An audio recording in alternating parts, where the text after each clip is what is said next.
Hi, welcome back to 7L channel. So last క్లాస్లో BRS చేయడానికి ముందు రికన్సిలియేషన్ అంటే ఏమో అర్థం తెలుసుకోవడానికి ప్రయత్నం చేసినాం.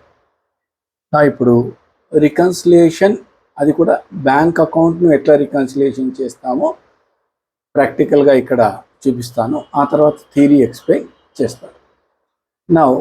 ఇప్పుడు మీకు ఫస్ట్ అర్థం కావాల్సింది ఏమంటే, మీరు ఒక బిజినెస్ పర్సన్, మీరు ఒక బ్యాంక్ అకౌంట్ మెయింటైన్ చేస్తున్నారు, అంటే బ్యాంక్ అకౌంట్ ఓపెన్ చేస్తున్నారు. మీ బుక్కుల్లో బ్యాంక్ అకౌంట్ మెయింటైన్ చేస్తున్నారు. మీ బుక్కుల్లో బ్యాంక్ అకౌంట్ క్యాష్ బుక్లో బ్యాంక్ కాలం ద్వారా మెయింటైన్ చేయొచ్చు, లేదా లెడ్జర్లో బ్యాంక్ అకౌంట్ ఓపెన్ చేసి కూడా చేయవచ్చు. రెండు ఏదైనా పర్వాలేదు. రికన్సిలేషన్లో దానివలన ఏం ఎఫెక్ట్ ఉండదు. అంటే ఏమి, క్యాష్ బుక్లో బ్యాంక్ కాలం మెయింటైన్ చేసినా, లేదా సపరేట్ లెడ్జర్ అకౌంట్లో బ్యాంక్ అకౌంట్ ఓపెన్ చేసిన బ్యాంక్ రికన్సిలేషన్ చేయడానికి అవి ఏమీ అడ్డం రావు. కాబట్టి ఇక్కడ నేను మీకు ఒక సింపుల్ ఎగ్జాంపుల్ ఇవ్వడానికి ఒకసారి చూడండి. In the books of you అన్నాను, అంటే మీరు అనుకుంది మీ బుక్కుల్లో bank column of the cash book or bank account in ledger. ఓకేనా? నార్మల్గా బిజినెస్ పీపుల్స్, చిన్న చిన్న ఆర్గనైజేషన్ అయితే లెడ్జర్ అకౌంట్లోనే బ్యాంక్ అకౌంట్ మెయింటైన్ చేస్తారు. పెద్ద ఆర్గనైజేషన్స్ అయితే క్యాష్ బుక్లో ఒక బ్యాంక్ కాలం మెయింటైన్ చేస్తారు. ఓకేనా? సో అది ఏమన్నా వేసుకోండి, నో ప్రాబ్లం. బట్ ఇక్కడ రిసీట్స్ అంటే పాస్బుక్, బ్యాంక్ అకౌంట్లో డెబిట్ సైడ్ రిసీట్స్ రాస్తాము మన బుక్కుల్లో. మన అంటే న్యూ ఇయర్స్ అయితే క్రెడిట్ సైడ్ పేమెంట్స్ రాస్తాము. ఇవి మీకు అర్థం కావడానికి ప్రజెంటేషన్ చేస్తున్నాను, ఎందుకంటే ఇది అవసరం. ఇవి కరెక్ట్గా అర్థమైతే కానీ మనకు బ్యాంక్ రికన్సిలేషన్ చేయడానికి రాదు. కాబట్టి ఇప్పుడు మీకు ముందు అర్థం కావాల్సింది, మీరు ఒక బిజినెస్ పర్సన్, మీరు ఖచ్చితంగా ఒక బ్యాంక్ అకౌంట్ ఓపెన్ చేసుకుంటారు. ఎందుకంటే బ్యాంక్ అకౌంట్ లేకుండా వ్యవహారాలు జరిగే అవకాశాలు లేవు. కాబట్టి ఖచ్చితంగా బ్యాంక్ అకౌంట్ ఓపెన్ చేస్తారు. కేవలం బ్యాంకులో పోయి అకౌంట్ ఓపెన్ చేస్తున్నారు అంటే మీరు దాని యొక్క అకౌంట్ మెయింటైన్ చేయాలా మీ బుక్కుల్లో. సో దాన్ని రెండు విధాలుగా మెయింటైన్ చేయొచ్చు అంటున్నాను. చిన్న చిన్న ఆర్గనైజేషన్స్ అయితే లెడ్జర్ అకౌంట్లో సపరేట్గా బ్యాంక్ అకౌంట్ మెయింటైన్ చేస్తారు. పెద్ద ఆర్గనైజేషన్స్ అయితే క్యాష్ బుక్లోనే ఒక కాలం బ్యాంకుకు సంబంధించింది మెయింటైన్ చేస్తారు. ఎప్పుడైతే క్యాష్ బుక్లో బ్యాంక్ కాలం ఉంటుందో దీన్ని సపరేట్గా లెడ్జర్ అకౌంట్ ఓపెన్ చేసే అవసరం లేదు. ఇది మనం 2 కాలం క్యాష్ బుక్ కానీ 3 కాలం క్యాష్ బుక్ కానీ నేర్చుకునేటప్పుడు తెలుసుకున్నాం. సో ఇక్కడ ప్రోఫార్మా ఇస్తున్నాను నేను. దేంట్లో కేవలము బ్యాంక్ కాలంది మాత్రమే కాపీ చేస్తున్నాను, క్యాష్ కాలం అవసరం లే. ఓకే? సో ఇక్కడ ఏమవుతుంది, bank column of the cash book or bank account in ledger. మీరు చూస్తుండాలి, నేను క్రషర్ మూవ్ చేస్తున్నాను. Bank column of the cash book or bank account in ledger. So ఇక్కడ డెబిట్ సైడ్ రిసీట్స్ అని వేస్తున్నాను, క్రెడిట్ సైడ్ పేమెంట్ అని వేస్తున్నాను. ఓకేనా? So ఏ విధంగా అయితే మీరు బ్యాంక్ అకౌంట్ను మీ బుక్కుల్లో మెయింటైన్ చేస్తారో అదేవిధంగా మనకు బ్యాంక్ వాళ్ళు మీ అకౌంట్ను మెయింటైన్ చేయడం జరుగుతుంది. ఒకసారి ఇది కూడా నేను మీకు ప్రోఫార్మా ఇచ్చిన, ఒకసారి మీరు గమనిస్తే మీరు చూసుకోవచ్చు. చూడండి, in the books of bank. ఇప్పుడు మీకు 2 బుక్కులు అర్థం కావాలండి, అందుకే నేను ఇక్కడ క్లియర్గా చెప్తున్నాను. In the books of bank me account, ledger account of you, ఆ లెడ్జర్ అకౌంట్ యొక్క కాపీ మీకు ఇస్తారు. దాన్ని మనం పాస్బుక్ గివన్ టు యూ అని రాస్తాం. క్రషర్ మూమెంట్ చూడండి ఒకసారి. లెడ్జర్ అకౌంట్ ఆఫ్ యూ అంటే బ్యాంక్ మీ అకౌంట్ మెయింటైన్ చేస్తుంటుంది. ఆ మెయింటైన్ చేసేది వాళ్ళ లెడ్జర్ అకౌంట్లో మీ అకౌంట్ ఉంటుంది. దాని యొక్క కాపీ మీకు పాస్బుక్ రూపంలో ఇస్తుంది. Passbook given to you or passbook given to you. ఎందుకంటే మీకు రికన్సిలేషన్ చేసేటప్పుడు పాస్బుక్ క్యాష్ బుక్ అంటాం. అక్కడ పాస్బుక్ అంటే మీకు ఏమర్థం కావాలా, ledger account of you in the బ్యాంకులో నీ లెడ్జర్ అకౌంట్ను చూసుకొని నీవు రికన్సైల్ చేస్తున్నావు. సో వాళ్ళ లెడ్జర్ అకౌంట్ నీకు ఇవ్వరు కాబట్టి దాని యొక్క కాపీని మీకు పాస్బుక్ రూపంలో ఇస్తారు. First point. నవేడేస్ ఇప్పుడు పాస్బుక్ బదులుగా బ్యాంక్ స్టేట్మెంట్లు ఇస్తున్నారు. పాస్బుక్ బదులుగా బ్యాంక్ స్టేట్మెంట్లు నవేడేస్ ఆన్లైన్లో డౌన్లోడ్ చేసుకుంటాము. Whatever it may be, procedure same. రికన్సిలేషన్కి సంబంధించిన ప్రొసీజర్ కండిషన్ని సేమ్. సో అదేవిధంగా ఇక్కడ మనకు లెడ్జర్ అకౌంట్లో క్రెడిట్ సైడ్ రిసీట్ ఉంటుందండి. క్రెడిట్ సైడ్ రిసీట్ గమనించండి. మీరు ఆపోజిట్ అన్నాను కదా, మన బుక్కుల్లో డెబిట్ సైడ్ అయితే మన బ్యాంక్ బుక్కుల్లో క్రెడిట్ సైడ్ ఉంటుంది. మన బుక్కుల్లో క్రెడిట్ సైడ్ అయితే బ్యాంక్ బుక్లో డెబిట్ సైడ్ ఉంటుంది. కాబట్టి మన బుక్కుల్లో రిసిట్స్ అంటే డెబిట్, అంటే ఇక్కడ రిసిట్స్ అంటే క్రెడిట్ పాస్బుక్లో. ఓకే, అదేవిధంగా మన బుక్కుల్లో పేమెంట్ అంటే క్రెడిట్, అదేవిధంగా ఇక్కడ పాస్బుక్లో డెబిట్. ఓకేనా, అందుకే మీకు ఈ రెండు అర్థం కావాలనే ఉద్దేశంతోనే రెండు చోట్ల కూడా రాస్తానండి, డెబిట్ అండ్ క్రెడిట్ అని కూడా రాస్తాను. సో ఇది మనకు రెడ్ కలర్లో ఉండేది. ఏం కలర్ ఇది? ఏం కలర్ ఇది? సో ఈ కలర్లో ఉండేది ఐ థింక్ సింధూరం కలర్ అనుకుందాము. సో ఈ కలర్లో ఉండేది పాస్బుక్కు సంబంధించింది. సో మనకు ఈ కలర్లో ఉండేది మనకు మన బుక్, క్యాష్ బుక్, మన క్యాష్ బుక్. ఓకేనా, నా ఇప్పుడు నేను కొన్ని ట్రాన్సాక్షన్స్ ఇక్కడ రికార్డ్ చేస్తాను. రికార్డ్ చేసిన తర్వాత అక్కడ కూడా రికార్డ్ చేస్తాను. డిఫరెన్స్ ఎందుకు వస్తుందో చెప్తూ దీనికి ఎక్స్ప్లెయిన్ చేసుకుంటూ పోదాం. సో ఇక్కడ మనకు ఓపెనింగ్ బ్యాలెన్స్ ఉంది కాబట్టి ఓపెనింగ్ బ్యాలెన్స్ను ఇక్కడ తీసుకుందాం. బ్యాంకు ఏం చెప్పలేదంటే డెబిట్ బ్యాలెన్స్ కాబట్టి ఓపెనింగ్ బ్యాలెన్స్ డెబిట్ సైడ్ వేసుకుంటున్నాను. So 20,000. Next cheque deposited into bank. ఇక్కడ మీరు చెక్ డిపాజిట్ చేస్తున్నామంటే బ్యాంకుకు రిసిట్. ఇప్పుడు కాంట్రా గింట్రా ఆలోచించి తలకాయ పగులు కొట్టుకునే అవసరం లేదు. ఇప్పుడు సింపుల్గా మీరు ఆలోచించాల్సింది క్యాష్ డిపాజిటెడ్ ఇంటూ బ్యాంక్, బ్యాంకుకు రిసిట్ కాబట్టి రిసిట్ సైడ్ రాసేద్దాం. So receipt side to cash మనకు అమౌంట్ 18,000. నా cheque received from Y. Cheque received from బ్యాంక్లో వేయాలన్నా క్యాష్లో వేయాలన్నా అవన్నీ ఇక్కడ ఆలోచించే అవసరం లేదండి. ఇన్ జనరల్గా ఆలోచించేయండి. చెక్ రిసీవ్డ్ ఫ్రమ్ వై, వైలో మన చెక్ వచ్చింది కాబట్టి అగైన్ అది రిసిట్ మనకు. సో మళ్ళీ రిసిట్ సైడ్ వేసుకుందాము. సో ఇక్కడ అమౌంట్ వై నుంచి వచ్చింది కాబట్టి 15,000. నా cheque issued to X. Issued cheque ఇచ్చినా మనము పేమెంట్ సైడ్ వేసేసుకుందాము. సో ఇది వేసేసుకుందాం. సో బ్యాలెన్స్ మనకు అయిపోయింది. మనకు డెబిట్ సైడ్ ఎక్కువగా ఉంది కాబట్టి డెబిట్ సైడ్ టోటల్ వేసుకున్నాము. సేమ్ అమౌంట్ మనకి ఇక్కడ వచ్చేస్తుంది బ్యాలెన్స్. నెక్స్ట్ మంత్ది క్యారీ ఫార్వర్డ్ చేయాలి. సో అది ఇక్కడ కూడా మనకు వచ్చేస్తుంది. సో దీని గురించి ఎక్కువ ఎక్స్ప్లెయిన్ చేయలేదండి. ఎందుకు ఎక్స్ప్లెయిన్ చేయలేదంటే ఆల్రెడీ దీని గురించి మీకు ఎక్స్ప్లెయిన్ చేసి పెట్టినాం మనం. నా ఇప్పుడు రికన్సిలేషన్ ఎందుకు చేయాల్సి వస్తుందో ఏం లేదో చూడడానికి. చూడండి, ఇక్కడ మనకు 4 ట్రాన్సాక్షన్లు జరిగినాయి. ఆ 4 ట్రాన్సాక్షన్లు నీకు తెలిసింది. కానీ ఇక్కడ వేసేటప్పుడు మీరు గమనించాల్సిందంటే ఆ ట్రాన్సాక్షన్ ఫస్ట్ ఎక్కడ జరిగింది కూడా గమనించాలండి.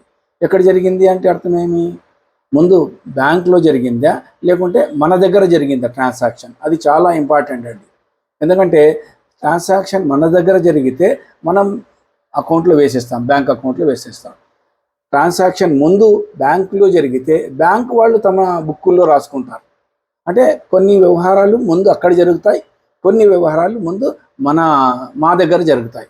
కాబట్టి ఇక్కడ నేను జరిగిన ట్రాన్సాక్షన్స్ అన్నీ మన దగ్గర జరిగింది. చూడండి, ఓపెనింగ్ బ్యాలెన్స్ నా దగ్గరే ఉంది. క్యాష్ డిపాజిటెడ్ ఇంటూ బ్యాంక్ నేనే వేస్తాను కాబట్టి నాకు తెలుసు, అందుకే వేసేస్తున్నాను. అండ్ చెక్ వచ్చింది, నాకు వచ్చింది కాబట్టి నా దగ్గర నేను వై అని వేసుకున్నాను. బ్యాంక్ కూడా వేస్తున్నాడా లేదని దాని గురించి ఏం చెప్పడం లేదండి. ముందు ట్రాన్సాక్షన్ నాకు వచ్చింది కాబట్టి నేను వేసేసుకున్నాను. అండ్ చెక్ నేను ఎక్స్కి ఇచ్చినాను. ఈ ట్రాన్సాక్షన్ కూడా ముందు నాకే జరిగింది కాబట్టి నా అకౌంట్లో నేను వేసేసుకున్నాను. వేరే వ్యవహారాలు లేవు కాబట్టి బ్యాలెన్స్ మెయింటైన్ చేస్తున్నాను. నా ఇప్పుడు ఒక్కసారి మనము బ్యాంక్ అకౌంట్లో కూడా పోదాం. బ్యాంక్ అకౌంట్లో మనం పోదాం అంటే బ్యాంక్ పాస్బుక్లో మనం చూసాం.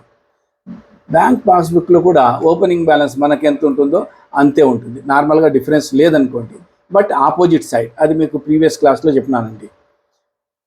సేమ్ బ్యాలెన్స్ రావాలా కానీ ఆపోజిట్ సైడ్, మన దాంట్లో డెబిట్ వస్తే వాళ్ళ దాంట్లో క్రెడిట్. కాబట్టి ఇక్కడ నేను క్రెడిట్ సైడ్ ఓపెనింగ్ బ్యాలెన్స్ వేసేసుకుంటానండి. Okay, same amount. So opening balance మనకేం డిఫరెన్స్ లేదనుకున్నాం. క్యాష్ డిపాజిటెడ్ ఇంటూ బ్యాంక్, ఇది మనం క్యాష్ డిపాజిట్ చేస్తాం కాబట్టి అదే రోజు బ్యాంక్లో కూడా అమౌంట్ పడిపోయి ఉంటుంది కాబట్టి దీనికి కూడా మనము ఒకే రోజు వేసుకోవచ్చు. నౌ ఇప్పుడు ఏమైతుంది, your customer Z directly deposited into bank. ఇప్పుడు కస్టమర్ డైరెక్ట్గా బ్యాంక్లో డిపాజిట్ చేస్తాడు. కస్టమర్ డైరెక్ట్గా బ్యాంక్లో డిపాజిట్ అంటే బ్యాంకుకు రిసిట్, అది బ్యాంకుకు రిసిట్ కాబట్టి ఇక్కడ మనము రిసిట్ అంటే క్రెడిట్ సైడ్, మన పాస్బుక్లో క్రెడిట్ సైడ్ పడుతుంది, మన పాస్బుక్లో క్రెడిట్ సైడ్ పడుతుంది. సో ఇక్కడ మనం వేసుకుందాం, ఎవరు ఇచ్చినారు, జెడ్ ఇచ్చినాడు. సో జెడ్ నుంచి అమౌంట్ వచ్చింది. Next interest or dividend collected by bank వాళ్ళు ఇంట్రెస్ట్ లేదా డివిడెండ్ కలెక్ట్ చేస్తున్నారంటే మళ్ళీ అది ఎక్కడ పడుతుంది, రిసిట్స్ సైడే పడుతుంది. కాబట్టి బ్యాంక్లో మనకు డబ్బులు వచ్చినాయి కాబట్టి రిసిట్ సైడ్ వేసుకుంటాము. సో ఇక్కడ నా అమౌంట్ వచ్చింది. నా ఈ సర్వీస్లు చేసిన దానికి అంటే ఇంట్రెస్ట్, డివిడెండ్, జడ్ డైరెక్ట్గా బ్యాంక్లో డిపాజిట్ చేయడము, కొన్ని సర్వీసెస్ చేయడానికి బ్యాంక్ ఛార్జెస్ చేస్తుందండి. ఛార్జెస్ చేస్తుందంటే నా అమౌంట్లో నుంచి కొంత అమౌంట్ తీసేసుకుంటుంది. సో అంటే నా బ్యాలెన్స్ తగ్గల్లా, అంటే అది మనం పేమెంట్ చేస్తున్నట్లు. సో కాబట్టి పేమెంట్ సైడ్ వాళ్ళు వేసుకుంటారు బ్యాంక్ ఛార్జెస్. సో ఇక్కడ ఉండే ట్రాన్సాక్షన్స్ కూడా మనం ఫుల్గా రికార్డ్ చేసేసుకున్నాం కాబట్టి టోటల్స్ వేసేసుకొని బ్యాలెన్స్ చేసుకున్నాం. సో బ్యాలెన్స్ మనకు డేటు రాలేదు 30/04/25 ఓకేనా. సో ఇక్కడ కూడా బ్యాలెన్స్ చేసేసుకున్నాము. నా ఇప్పుడు ఒకసారి మీరు గమనిస్తే బ్యాంక్ బ్యాలెన్స్ ఎంత ఉందండి, 53,800. అంటే మీ ఇక్కడ బీబైడి క్రెడిట్ సైడ్ వచ్చింది 53,800. అదే ఇక్కడ ఆపోజిట్ సైడ్ వస్తుంది, అంటే క్రెడిట్ సైడ్ బదులుగా ఎంత వస్తుంది, డెబిట్ సైడ్ వస్తుంది. డెబిట్ సైడ్ ఎంత వచ్చింది, 32,000 వచ్చింది, 32,000 ఓకేనా. సో సేమ్ బ్యాలెన్స్ రాలేదు, బట్ ఆపోజిట్ సైడ్ అయితే వచ్చింది. ఇప్పుడు మీకు డౌట్ వస్తుంది, ఇక్కడ 32,000 బ్యాలెన్స్ వచ్చింది, మనకు పాస్బుక్లో ఎంత వచ్చింది, పాస్బుక్లో అమౌంట్ మనకు 53,800 వచ్చింది, 53,800. సో ఇప్పుడు మనకు అర్థం కావాల్సింది ఏమంటే ఎందుకు డిఫరెన్స్ వచ్చింది, అందుకే ఇప్పుడు మనము వెరిఫై చేస్తామండి. ఎందుకు డిఫరెన్స్ వచ్చింది అనేది మనం వెరిఫై చేస్తాము.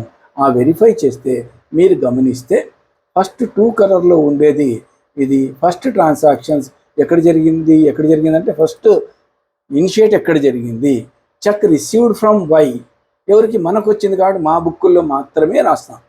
బ్యాంకుకు తెలీదు వై నుంచి చెక్ వచ్చింది కాబట్టి ఇక్కడ ఆయనకు వేయాలా అని బ్యాంకర్స్కు తెలియదు. అంటే మీ బ్యాంకుకు తెలీదు మీకు వై నుంచి చెక్ వచ్చింది. ఎందుకు తెలీదు, మీరు బ్యాంకుకు చెక్ పంపిస్తే కానీ వాళ్ళకి తెలియదు.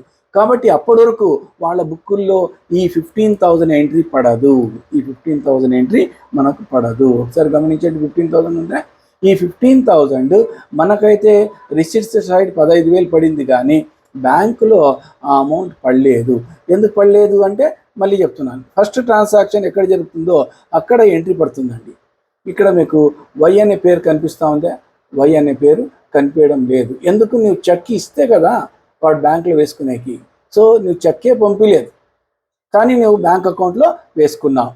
సో కాబట్టి ఇక్కడ డిఫరెన్స్ ఆ రీజన్ వలన వచ్చింది. అంటే అర్థమేమి, cheque received but not deposited into bank అని మనం చెప్పొచ్చు. ఓకే, అంటే ఇదొక రీజన్ అండి. సో రీజన్స్ మాత్రం బాగా గమనించండి మీరు. ట్రాన్సాక్షన్ ఎక్కడ జరుగుతుంది, ఫస్ట్ అక్కడ ఎంట్రీస్ పడిపోతాయి. ట్రాన్సాక్షన్ జరగకుండా ఉండేవి మళ్ళీ మనము 2 అకౌంట్లు పక్కన పెట్టుకుంటే అప్పుడు మనకు డిఫరెన్సెస్ తెలిసిపోతుంది. సో ఇప్పుడు మీరు 2 అకౌంట్లు పక్కన పెట్టుకున్నారు, 32,000 ఒకటి బ్యాలెన్స్ బీబైడి చూపిస్తూ ఉంది, ఇంకోటి మనకి ఎంత చూపిస్తూ ఉంది, 53,800 చూపిస్తూ ఉంది. సో ఈ 53,800 ఈ 32,000కు డిఫరెన్స్ ఎందుకు వచ్చింది అనేది ఒక్కొక్కటి మనం ఇప్పుడు అనలైజ్ చేస్తున్నాం, రీజన్ చూస్తున్నాం. ఏం చూస్తున్నాం రీజన్, ఇక్కడ మనకేమవుతా ఉంది, ఫస్ట్ది మా దాంట్లో ట్రాన్సాక్షన్ జరిగింది బట్ బ్యాంకులో లేదు. సో రిసిట్ సైడ్ నువ్వు వేసుకున్నావు, దానివల్ల డిఫరెన్స్ వచ్చింది, first reason. Cheque issued to X, నువ్వు చెక్ ఎక్స్కి ఇచ్చినావు, ఎక్స్ తీసుకుపోయి బ్యాంకులో ప్రజెంట్ చేయాల, ఎక్స్ తీసుకుపోయి బ్యాంకులో ప్రజెంట్ చేస్తే కానీ బ్యాంకు వాళ్ళు డబ్బులు ఇవ్వరు ఆయనకు. కాబట్టి ఆయన ఇంకా ఎక్స్ తీసుకోపోలేదు. సో దానివలన కూడా మనకు డిఫరెన్స్ వస్తుంది. అంటే ఏమి, cheques issued but not collected by customer. Cheque మనం ఇచ్చినాము, ఎవరైతే చెక్ ఇచ్చినామో వాడు ఇంకా కలెక్ట్ చేసుకోలేదు, దానివల్ల డిఫరెన్స్ వచ్చింది. నా ఇవి 2 మన దగ్గర ట్రాన్సాక్షన్ జరిగినాయి, అంటే మన బుక్కుల్లో ఫస్ట్ ఎంట్రీస్ అయినాయి, వాళ్ళ బుక్కుల్లో వేయలేదు. ఎందుకు వేయలేదంటే రీజన్ ఇంకా బ్యాంకుకు తెలియదు కాబట్టి రికార్డ్ చేయలేదు. నా నెక్స్ట్ ఏమైతా ఉంది, ఈ 3 ట్రాన్సాక్షన్లు సేమ్ కలర్లో ఇచ్చినాను కాబట్టి 3 ట్రాన్సాక్షన్లు బ్యాంక్లో ఫస్ట్ జరిగినాయి కాబట్టి బ్యాంక్లో రికార్డ్ అయింది, మా దాంట్లో రికార్డ్ కాలేదు. Your customer Z directly deposited in to bank 12,000 not entered in the cash book or bank account. Cash బుక్లోనా అంటే క్యాష్ బుక్లో బ్యాంక్ కాలంలో ఎంట్రీ కాలేదు, లేదా లెడ్జర్లో బ్యాంక్ అకౌంట్లో ఎంట్రీ కాలేదు. దీని అర్థం అదండి. Check received, your customer Z directly deposited in to bank 12,000 rupees not entered in cash book. Cash బుక్లో ఎంట్రీ కాలేదంటే బ్యాంక్ కాలంలో ఎంట్రీ కాలేదు, లేదా బ్యాంక్ అకౌంట్లో ఎంట్రీ కాలేదంటే లెడ్జర్లో బ్యాంక్ అకౌంట్లో ఎంట్రీ కాలేదు. దాని యొక్క అర్థం అది. సో ఆ అర్థం పక్కన పారేస్తే ముందు మీకు అర్థం కావాల్సింది ఏమంటే మన బ్యాంక్ అకౌంట్లో ఈ 12,000 పడలేదు. ఎందుకు మనం పడలేదు అంటున్నామంటే ముందు మీకు అర్థం కావాల్సింది ఏమంటే ఈ 12,000 rupees ఫస్ట్ ట్రాన్సాక్షన్ బ్యాంక్లో జరిగింది. ఎందుకంటే Z directly deposited in to bank అన్నాడు. జెడ్ డైరెక్ట్గా డిపాజిట్ చేస్తున్నాడు, బట్ అది మనకు తెలియదు కాబట్టి మేము మన బ్యాంక్ అకౌంట్లో దాన్ని వేసుకోలేదు. ఓకే, అదేవిధంగా interest and dividend collected by bank. Interest and dividend collected by bank చూడండి 4,000 rupees. ఇది కూడా డైరెక్ట్గా బ్యాంక్ అకౌంట్లో రికార్డ్ అయ్యింది, but not entered in cash book or bank account. ఎందుకు ఎంట్రీ కాలేదు అంటే అది తర్వాత అంటే డిఫరెన్స్ రావడానికి రీజన్ చెప్తున్నాను. డైరెక్ట్గా బ్యాంక్ వాళ్ళు మనం స్టాండింగ్ ఇన్స్ట్రక్షన్ ఇస్తామండి బ్యాంకుకు, నా తరఫున 4,000 అది ఒక కంపెనీ నుంచి మనకి ఇంట్రెస్ట్ కానీ డివిడెండ్ కానీ వస్తే అది నువ్వు కలెక్ట్ చేసుకో అంటాం. సో ఆ కలెక్ట్ చేసుకునేది మనకు ఇన్ఫర్మేషన్ రాదు. మనకు ఇన్ఫర్మేషన్ రాలేదు కాబట్టి మనము బ్యాంక్ అకౌంట్ మన బుక్కుల్లో బ్యాంక్ అకౌంట్లో రాసుకోలేదు, మన బుక్కుల్లో బ్యాంక్ అకౌంట్లో. అదేవిధంగా ఇది కూడా బ్యాంక్ ఛార్జెస్ ఖచ్చితంగా 200 rupees బ్యాంక్లో ఇనిషియేట్ అవుతుంది కాబట్టి మనకు దాని గురించి ఐడియా లేదు. మనకు ఎప్పుడు వస్తుంది, మనకు బ్యాంక్ స్టేట్మెంట్ కానీ బ్యాంక్ పాస్బుక్ కానీ మనకు తెస్తే అప్పుడు మనకు తెలుస్తుంది. దాన్ని మనము రికన్సిలేషన్ చేయడానికి అవకాశాలు ఉన్నాయి. ఓకేనా? కాబట్టి రికన్సిలేషన్ చేయడానికి రీజన్ ఏమి అంటే కొన్ని ట్రాన్సాక్షన్స్ మన బుక్కుల్లో, కొన్ని ట్రాన్సాక్షన్స్ బ్యాంక్ బుక్కుల్లో జరిగింటాయి, కొన్ని మనము రికార్డు చేయము. ఎందుకు రికార్డు చేయము అంటే మనకు తెలియక రికార్డ్ చేయము. బ్యాంక్ ఛార్జెస్ ఫర్ ఎగ్జాంపుల్, లేదా జెడ్ అనే కస్టమర్ డైరెక్ట్గా బ్యాంక్లో డిపాజిట్ చేసినాడు కానీ అది మన రికార్డులో మనకు తెలీదు. నీవు బ్యాంక్ స్టేట్మెంట్ పెట్టుకుంటే కానీ మనకు తెలీదు. కానీ నీవు జెడ్డుకు అడిగింటే జెడ్ చెప్తుండే, అరే బ్యాంక్లో నేను డబ్బులు కట్టినాను పోవా చూసుకో అని. సో అప్పుడు నీవు రికార్డ్ చేసుకుంటుంటేవి, కానీ అప్పటి వరకు ఏమవుతుంది, ఇది డిఫరెన్స్ వస్తుంది. కాబట్టి డిఫరెన్స్ రావడానికి రీజన్స్ మీకు ఇప్పుడు కొంచెం అర్థమైండల్లా. దీనికి సంబంధించిన థియరీ క్లాస్ను నేను నెక్స్ట్ క్లాస్లో అప్లోడ్ చేస్తాను. So till then have a nice day.